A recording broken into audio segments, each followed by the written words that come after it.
ต้นพัดสาดเพิงหรือต้นเพิงที่ชุมชนในหนึ่งในลาวเอิ้นกันซึ่งค่อยเองได้เบิ่งและได้เรียนรู้เฮ็ดต้นเพิงนำครอบครัวมาแต่จือของได้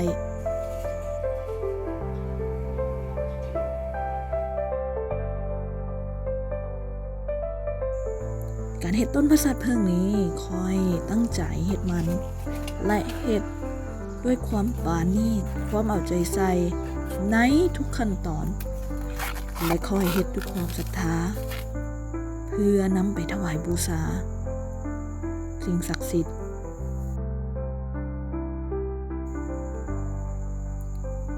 การแห่ต้นประสาทเพิงไปที่บ่อนศักดิ์สิทธิ์แห่งหนึ่ง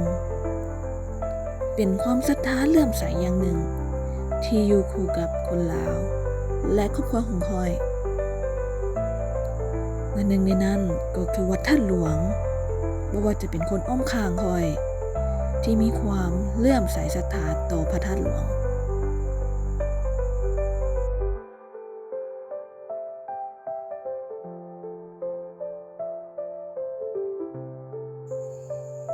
ด้วยความหมายที่ลึกซึ้งนั้นและการมีส่วนร่วมของชุมชนเฮ็ดให้คนรู้สึกม่วนซื่นและลึกซึ้งกับประเพณีนี้แฮงนี่แหละต้นประสาทเพิงต้นไม้แห่งความสามัคคีที่ค่อยจะมาเฮ็ดกับครอบครัวและเพื่อนำมาสักการะบูชานำมาแม่ม่วนน้ำกัน